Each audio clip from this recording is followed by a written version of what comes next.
बघता बघता 10वीच्या बोर्डाची परीक्षा तोंडावर आली. 4 दिवसावर परीक्षा आली होती, पण त्याचं भ्या वाटत नव्हतं.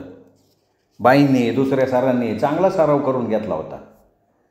मालकानं बी कामातनं थोडी सूट दिली होती, त्यामुळं कामाचा आणि अभ्यासाचा मेळ बसत होता. मालकाला सांगून परीक्षेपुरती सुट्टी मागून घेतली होती. मालकानं बी मोठ्या मनानं पगार न कापता मला 15 दिवस सुट्टी दिली होती. माझ्या परी श्यामीलाच माझी काळजी वाटत होती. तिला वाटायचं काय दिवे लावते काय माहिती.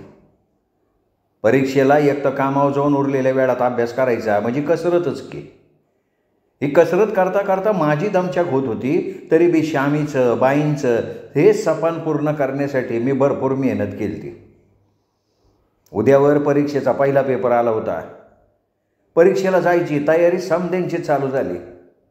समद्या पोरांकडं 4-5 पेन, बारीतलं पॅड काय, पट्ट्या काय, समद सामान असायचं. पण म्या कधी बी असल्या भौतिक सुखाच्या गोष्टीचा हव्यास नाही केला.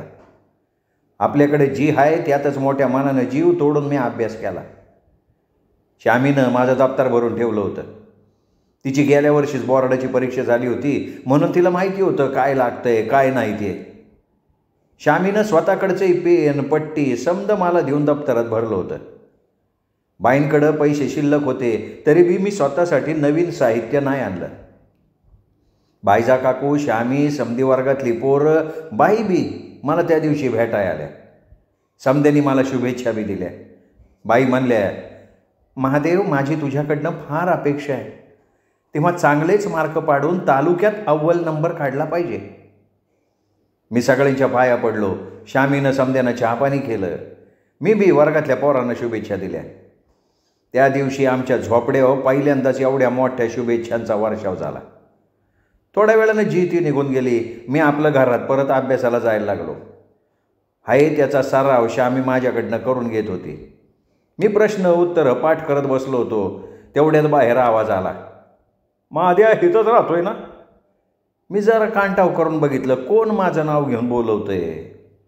बाहेर बघितलं तर मालक माझा आतापाता विचारत आलते. मी पळत पळत गेलो मालकाकडं. मनात बी धडकी भरली होती. आज मालक कवा नव्हते घरी का आला असतेली असा विचार करत करत मालकाला हाक मारली. म्हणलं, मालक अहो इकडं कुठं आला? असं म्हणत मी त्यांच्या अगोदर पाया पडलो. माझ्या मागं श्यामी बी आली बाहेर. माझं मालक कशासाठी आले ते बघाय. मालक म्हणलं, अरे महाद्या तुझ्याकडंच आलो होतो मी. आज लय दिस झालं तुला भेटून. उद्या तुझा पेपर बी. म्हणलं जाऊन सांगावं चांगला पेपर लिही म्हणून आलतो बघ. मला मालक आल्याचा लय मोठा आनंद झाला होता. मालक म्हणजे देवच घरी आल्यासारखं झालं होतं. पण मालकाला झोपड्यात बोलवून कुठं बसवायचं हा मला प्रश्न पडला. मनातनं वाईट बी वाटत होतं. त्या माणसाला कुठं बसवावं तेच कळत नव्हतं. मीच मालकाला म्हणलं, मालक ही आमची झोपडी बघा. गरिबाच्या झोपड्याला तुमचं पाय लागू द्या म्हणजे उंजळल झोपडी बी आणि आमचं नशीब बी. अरे महाद्या झोपड्याचं लहान मोठी काय घेऊन बसलाय तू? मी तुझा मालक लय मोठ्या दिलाच आहे. त्याला फक्त मोठ्या मनाची माणसं लागतात. अरे तुझ्यासारखं इमानी पोर मी कुठं बघितलं नाही, म्हणून तर तू मला लय भावला बघ. तुला माझ्या पोरावानी मानलंय मी. काय शाळेसाठी असू दे नाही तर घरासाठी असू दे, काय कमी पडलं निम्म्या राज्याला मला हाक मारायची. अरे तुझ्या हाकाला साथ द्यायला मी तुझ्या पाठीला सदा उभारलेला असन बघ. मालकाचं बोलणं ऐकून श्यामीला भरून आलतं. बाईजा काकू बी घर दाखवायला आली होती मालकाला. तिने बी समजा ऐकलं होतं. मालकानं मला जवळ बोलवलं आणि पिशवीतनं नवीन पॅड, 5-6 पेन, कंपास पेटी, डझनभर वह्या एवढं समद साहित्य माझ्या हातात ठेवलं. मी नको नको म्हणत होतो, पण मालक म्हणले, हे तुला उद्या परीक्षेसाठी आशीर्वाद दिलाय म्हणून समज. तुला घ्यायचं नाही तर कशाला मागाशी माझ्या पाया पाडलं मग? जावा तवा येऊन पाया पडतो. अरे कावा तर आशीर्वाद तर घे की. माझ्या हातात जबरदस्तीनं मालकानं समद सामान ठेवलं. श्यामीनं आज झोपड्यात बोलविलं तर मालक उंच धिप्पाड होते. त्यांना हा वाकून बी आत येता येणार नव्हतं याचाच अंदाज घेतला आणि मालक म्हणले, माझा हेतच बसू बाहेर पारिजातकाच्या झाडाखाली. मला बी जायचं येळ होतोय मला कामावर जायला. म्या फाटलेली वाकळ हातरली, पारिजातकाची ओंजळभर फुलं हातरली, ते जेव्हा मालकाला बसायला सांगितलं. श्यामीनं दूध नव्हतं म्हणून विमल काकूच्या दारातनं 2-4 लिंब तोडून आणले. त्या लिंबाचा माठातला गार पाण्याचा लिमलेट तयार केला. लिमलेट श्यामीनं समद्यांना दिला. मालक खुश झाले. मालक म्हणले, महादा आज तुझ्या झोपड्यात मला आत बी येता येत नाही, तेव्हा नाराज व्हायचं काम नाही. लवकर कुठंतरी तुझ्या मालकीची जागा घेऊन तुला नाही स्वतःच्या खर्च इतकी बांधून दिली तर हंबीर म्हणून नाव नाही सांगणार कोणाला. मालकाचे हे शब्द ऐकले ना अंगावर दारावरून काटाच फुटला ना. मी म्हणलं, मालक म्हणाला तेवढं लय झालं. नाही तर या जगात कोण कोणाला विचारते. तुमचं कृपा छत्र फक्त आमच्या वासुद्या बाज झालं. माझा एकदा म्हणालो ना मी म्हणजे म्हणालो मी, तुला घर बांधून देणार, काळजी करायची नाही. अरे तुझ्या मालकानं मानाव घेतलंय तेव्हा आजपासनं तुझं भाग्य उजळलं म्हणून समज. बाईच्या काकूला किती अप्रूप वाटत होतं मालक माझं कौतुक करतात म्हणून. बाईच्या काकू म्हणली, मालक देवच पावला बघा. आई मेल्यापासनं त्यांची विचारपूस करायला बी कोणी नाही हो. देवावानी धावून आलाय, जरा ध्यान राहू द्या मालक असंच या लेकरांवर. असं म्हणून काकूनं मालकाला हातच जोडले. मालक काकूला म्हणला, काकू आजपासनं ही 2 लेकरं माझी आहेत म्हणून समजा, तुम्ही काय बी काळजी करू नका. चल माझ्या लेख तुम्ही कामाव, पोरं वाट बघत असत्या. मालकाला सोडवायला मी लांब पस्तूर गेलो. मालकाला म्हणलं, माफ करा मालक, आज पहिल्यांदा आमच्या घराला आला, काय बी तुमची सेवा करणं नाही झालं, माफ करा मला. माझा परत असलं काय बी बोलायचं नाही. अजून काय करायची खातेदारी, मनाला लावून घेऊ नको. जा अभ्यास कर, जो आम्हाला नंबरच आला पाहिजे पाट्याचा. असं म्हणून मालकानं माझा दंड थोपाटला. मी म्हणलं, तुमचा आशीर्वाद असला तर तसंच होईन बघा. असं म्हणून मी परत येऊन अभ्यास करायला लागलो. मालक परत फिरले. श्यामीनं राच्याला खिचडी केली. ती खिचडी गरम गरमच पोटात घातली.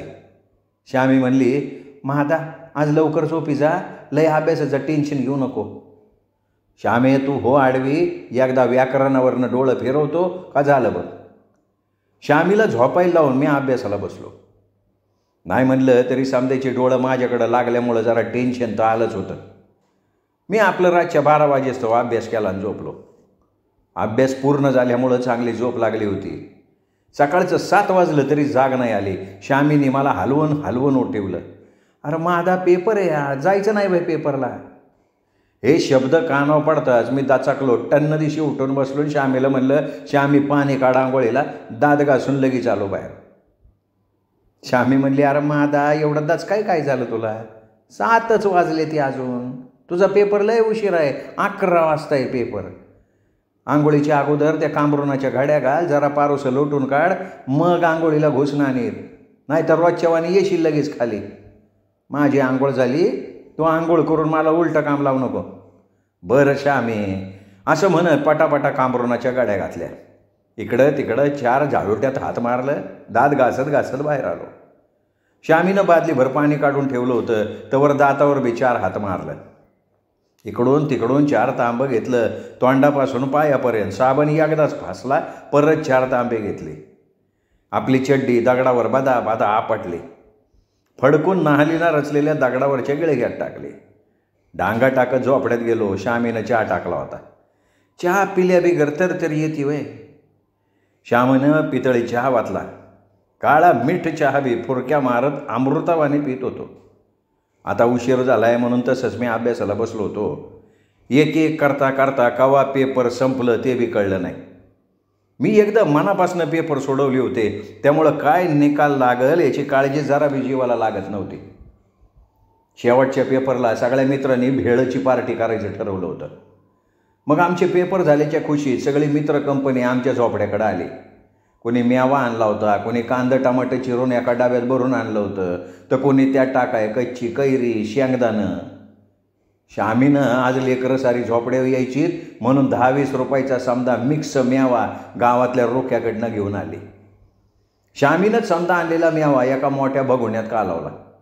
त्यात आणलेला समदा खजिना म्हणजे कैरी किसून, शेंगदाणं, थोडं तिखट, तेलाची धार, एका गाडग्यात मीठ लावून चिंच ठेवली होती, त्यातला चिंचेचा बुटूक आणि बारका खळा गोडाचा पाण्यात कालवला आणि वरनं वाचला. काय खमंग वास सुटला म्हणताय. अहो समद्याच्या तोंडाला पाणी आलं. मोठंच्या मोठं बघून भरून भेळ बघितली आणि समधी पोरं खुश होऊन नाचायला लागले. श्यामीनं 2 मोठ्या पितळ्यात समधी भेळ वतली, आमच्या मोरं ढकलली. आम्ही समधी पोरं माकडावानी उड्या मारत त्या भेळेवर तुटून पडलो. मुसलमानाच्या शादीतल्या दावतमध्ये जसं बिर्याणी हो एका ताटात 5-5 जण बसतात तसं वाटायला लागलं. बघता बघता डोळ्यातनं पाणी गळस्तवर समधी भेळ फस्त झाली होती. परीक्षेमध्ये केलेल्या अभ्यासाचा आज जणू शेणावटच निघून गेल्यासारखं वाटत होतं. खाऊन झाल्यावर चिंचेच्या झाडाखाली आमचा छान डाव रांगला होता. बेसूर आवाजात गाण्याच्या बँड्या, सापशिडीचा डाव, वरीसभर झालेल्या वर्गातल्या गमती जमती सांगून बाईंच्या नकला करून पोट दुखस्तवर हसत होतो. समध्या पोरांनी श्यामीचं आभार मानलं आणि ज्याच्या त्याच्या घरला निघून गेले. मी बी श्यामीला म्हणलं श्यामी, आज बेड मातूर जक्का झालती, पण पोरांच्या घराड्यात तुझी याद नाही आली. अगं तुला चवीला बी ठेवली नाही आम्ही. माझा अपराधीपणा बघितला आणि श्यामी म्हणली, अरे मादा, तू खाल्लं काय, मी खाल्लं काय? अरे करून खाऊ घालण्यात आनंद दडलेला असतोय.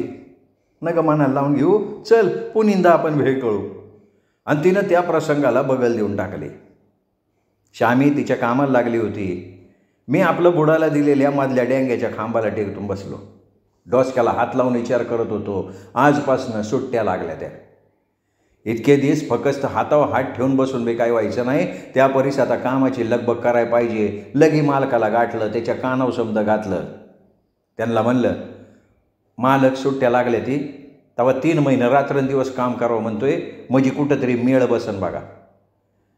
मी असं म्हणल्यावर मालक माझ्यावर जाम खुश झाले. मालकानं माझ्या खांद्यावर हात टाकला आणि म्हणले, महाद्या, तुझी चिकाटी आणि जिद्द मला लय आवडते बघ, म्हणून तर मी तुझ्यावर खुश आहे. चल लाग कामाला लाग. त्या दिवसापासूनच त्याने मला कामाला झोपलं.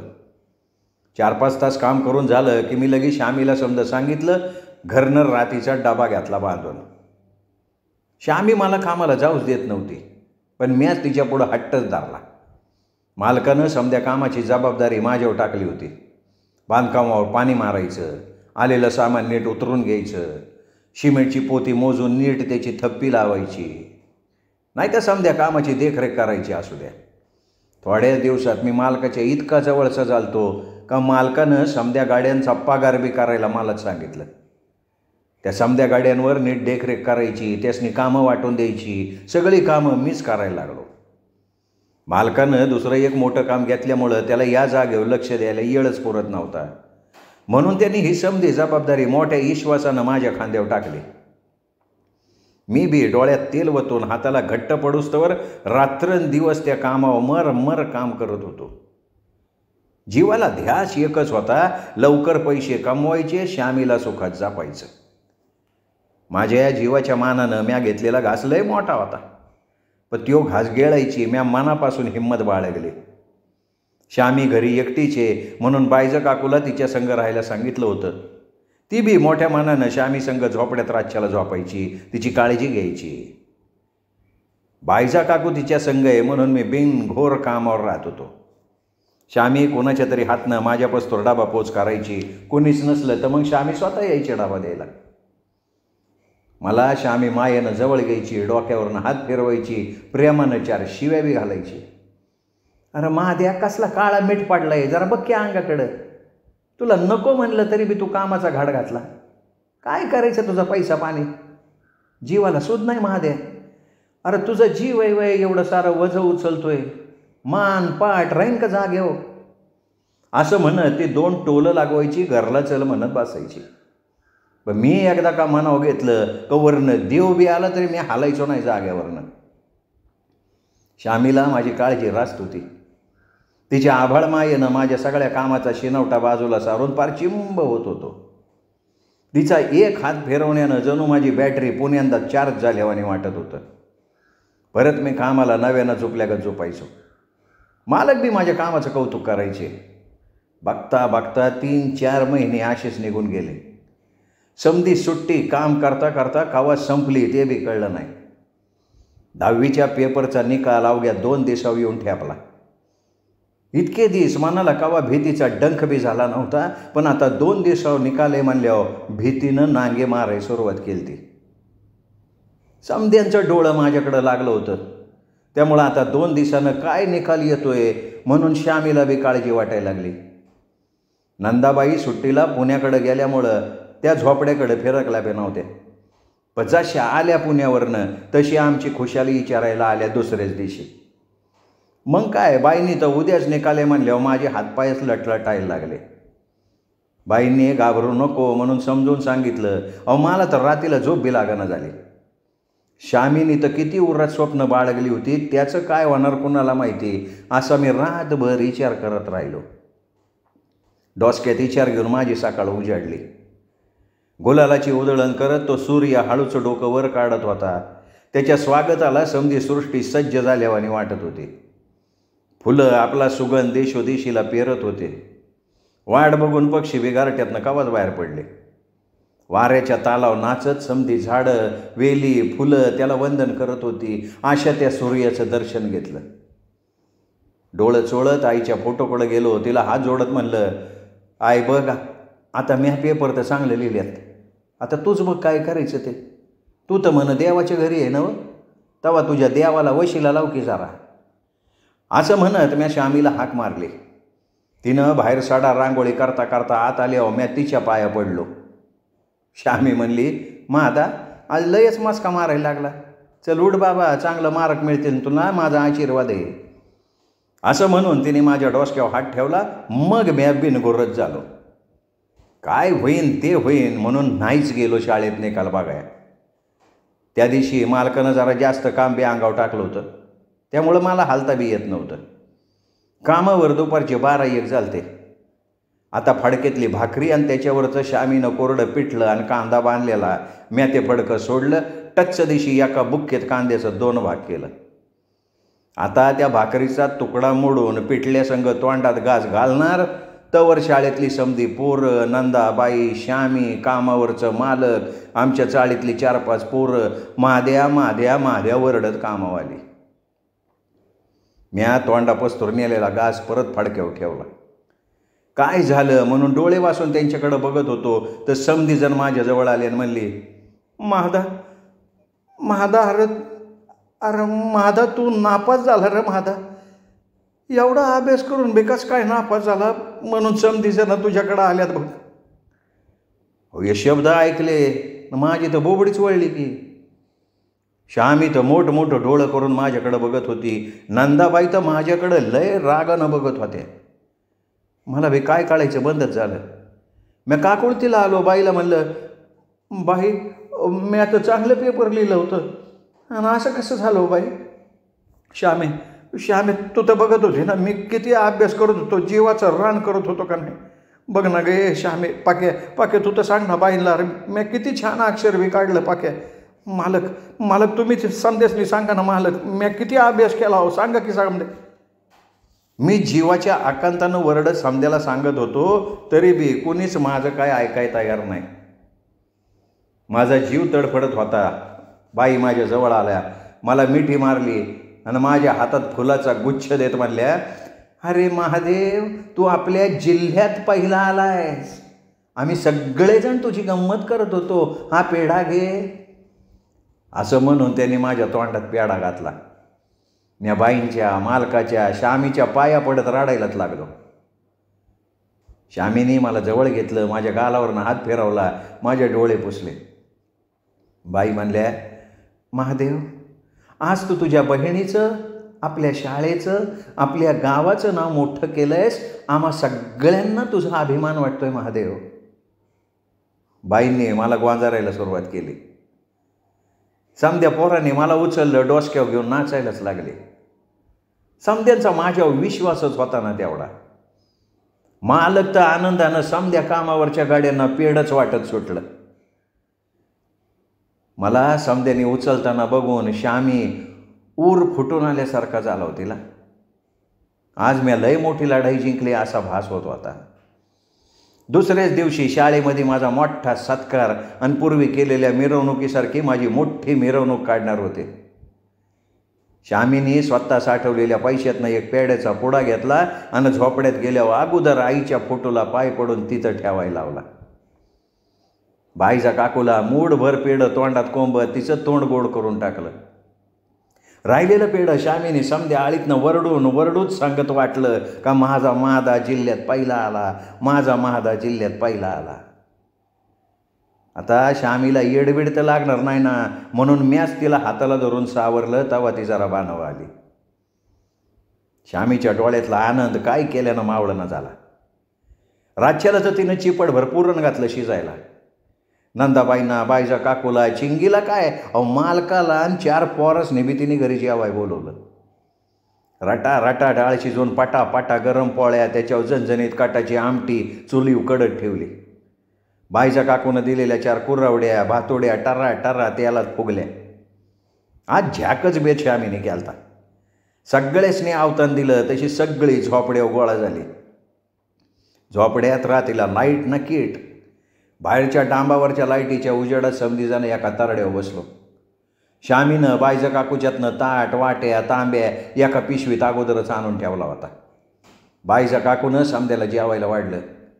गोड पोळीबरोबर नाकाला झोमणारी काटाची आमटी फुरक्या मारून मारून समध्याने खाल्ली. जेवणावर तावच मारला. नाहनीपाशी आलेल्या लिंबाच्या झाडाच्या लिंबाची चव त्या आमटीत पिळून काय झॅक लागत होती. त्यात कुरवड्या भातोड्याचा चुर्रा कुर्रुम कुर्रुम करत तोंडाला चव आणत होता. मालकाने तर ढेरीवरनं हात फिरवत हातावरनं पाणी घेतलं. बाईंनी तर पहिल्यांदा आमच्या झोपड्यावर हात धुतला. समध्यासनी स्वयंपाक पुरून शेवटाला टोपल्यामध्ये 4-5 पोळ्या उरल्या. श्यामीनं एका कागदात बांधल्या. बाईच्या काकूला घरी सुनाला आणि लेकाला न्या म्हणून देऊन टाकल्या. श्यामीचं मनच लय मोठं. समध्यांच्या पोटात 4 घास जावं म्हणून तिचा आटापेटा असायचा. स्वतःच्या पोटाला घासभर खाणार नाही, पण समदेसनी तृप्त करायला तिला चांगलं जमत होतं.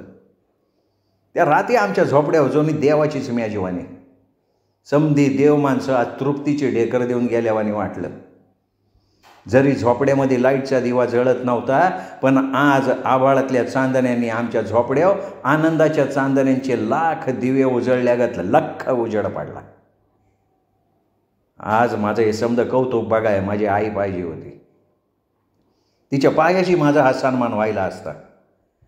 तिच्या डोळ्यातलं सपान अजून गडद होताना मला बघायचं होतं.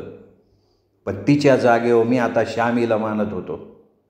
श्यामीच्याच डोळ्यात मी आईचं सपान मनाला कवटाळून जपत होतो. 18 विश्व दारिद्र्य झोपड्यात नांदत असूनही आज हेच झोपडं आम्हा दोघांनी महाला परीस मोठं वाटत होतं. याच आमच्या महालामध्ये यशाचे पंख फडफडणारी परी येऊन तिने जादूची कांडी फिरवल्यागत ते रात सुखानं माखली. श्यामी तर असल्या काळ्या मिट्ट देहावरनं 17दा मीठ मिरच्या वाळून टाकत होती. 4 महिन्यातनं मी आज आनंदाची झोप बेडकागत घोरच सुखाची घेत होतो. श्यामीनं आईच्या मायेनं माझ्या डोसक्यावरनं हलकाच हातानं थोपटत मायेचा पदर टाकला होता. त्या मायेच्या पदराआड सुखाच्या उभेनं मला खवा डोळा लागला ते बी कळलं नाही. सकाळच्या पारी चिंगी आली वरडत. अजून मी हातरुणातच होतो. महादा, श्यामे, हे बघ मी महाद्याचा सदरान पॅन्ट आणला इस्त्री करून. मी तिच्या आवाजानं अंगावर कांबरून पडत डोळं चोळत तिच्याकडे बघितलं. तिच्यावर वाराडलो. चिंगे, तुला काय डोसक्याचा भाग आहे का ग? माणसं अजून झोप येते तवरच वरडत सुटली. दचकलो ना म्या. अरे शहाणे महाद्या, तुझ्यासाठी मी एवढा सदरा पॅन्ट इस्त्री करून आणली, त्याचं काय बी नाही तुला? माझ्यावरच ओरडतोय. उठ बघ, तुझा सत्कार आहे, ध्यानात आहे का? असं तिने म्हणल्यावर माझ्या डोसक्याची टोप पेटल्यागत झाली आणि ताडकर म्या उठून टॉवेलची गाठ कमराला आवडली. चिंगे, बरं केलं ग, म्या उगं तुझ्यावर वारडलो असं म्हणत लिंबाची काडी कट्टदिशी मोडून तोंडात चगळली आणि खर्रा खर्रा दातावरनं फिरवत इकडं तिकडं पिचकाऱ्या मारल्या. श्यामीनं मला काळा मीठ पडलाय म्हणून कावा आयुष्यात बी बघितला नव्हता तसला, म्हणजे दिवाळीला लोक वापरतात ना तसला गोटा गोल साबण. तो साबण गरगरीत हातात बी मावनं झाला होता. तो साबण माझ्यासाठी आणून ठेवला होता. ते मोती का काय म्हणतात ते. त्या साबणाचा वास एवढा मनाला भुलवत होता का साबण लावायच्या अगोदर गोरा गोमटा राजबेंडा राजकुमार झाल्यागत मला वाटलं. त्याच्यावर हात फिरवल्यावर अक्षी लोण्यावरनं हात फिरवल्यागत वाटत होतं. श्यामीनं मला डोसक्यापासनं पायाच्या नकापतूर साबणाच्या फेसात गोसळून टाकलं. आज झोपड्यावर मोती साबणाच्या वासानं दिवाळी आल्यागत वाटत होतं. श्यामीनं खसा खसा चोळून मोडून आंघोळ घातली आणि फडक्यानं अंग पुसून पट्टदिशी चिंगीनं इस्त्रीचे कपडे आणलेले चढवून नवर द्यावागत मी तयार झालो. समद्या पोरांची फौज झोपड्या मला शाळेत नेण्यासाठी आली. समद्यांच्या घोळक्यात मी झाकून गेल्यागत चालतो. आज मला हरणाच्या काळप्यात वाघानं रोबाबात चालावं तसं वाटत होतं. अरे 1 2 3 4 महादे आमचा लय हुशार, 5 6 7 8 महादेच्या शाळेमध्ये थाटमाट असा डंका करत समद्या रस्त्याने हे पोरं शाळेच्या वाटेनं मला घेऊन चालली होती. समद्या गावातल्या आया बाया, आळीतली खेळणारी शिमडी पोरं बी माझ्याकडे बघत होती. शाळेत मोठे कलेक्टर साहेब माझ्या सत्कारासाठी आले होते. समधी शाळा महाद्या महाद्या करत टाळ्यांच्या कडकडाटानं माखून गेलते. माझा सत्कार बघाया बाईचा काकू नवं कोरं लुगडं भली मोठी नथ नाका वाडकून नटून थटून आलते. श्यामीने पण ठेवलीतनं चोळी पोलकं पायजमा नेसून सत्काराला आले. समद्या शाळेत मोठा सण असल्यागत वाटत होतं. बाईंनी कलेक्टराच्या हस्ते माझा सत्कारही केला. मानाचा फेटा, नारळ, शाल, 2000 रुपयाचं रोखीचं बक्षीस बी दिलं. माझ्या गळ्यामध्ये बाला मोठा गुलाबाचा आष्टरचा हार घातला होता. त्याच्या वजनानंच वाकून गेलो मी. डोळ्याचं पारणं फेडणारा माझा सत्कार श्यामीने आणि साऱ्या गावकऱ्यांनी डोळ्यामध्ये टिपला होता. माझी 7वीतल्या परमानं भली मोठी मिरवणूक साऱ्या गावभर बैलगाडीतनं काढली. गावातली पोरं तर बैलगाडीच्या मोरं फटाक्या लावत नाचत होती. समद्या गावातनं मिरवणूक मोठ्या थाटात चालली होती, पण आईची आठवण आल्यानं माझ्या मनाला उभारीच येत नव्हती. समद्या गावातनं जत्रा भरल्यागत माझी मिरवणूक निघाली. झोपड्याजवळ मिरवणूक आल्या आल्या दारातच आईनं जीव सोडलेलं समद चित्र डोळ्याच्या मोर नाचायला लागलं होतं. या घरात येऊन आईच्या फोटोला गळ्यातला हार फेटा चढवला आणि अगोदर तिचा सत्कार केला. तिच्या फोटोपुढं मिळालेलं पैशाचं पाकिट बी ठेवलं. आज यो आनंदाचा दिस फक्त माझ्या आईमुळं माझ्या आयुष्यात आलेला होता. श्रोते हो, हा होता स्मिता कवडे लिखित ओढ ही लागली जीवा या कादंबरीचा 13वा भाग, 14वा भाग उद्या. तोपर्यंत नमस्कार मित्र.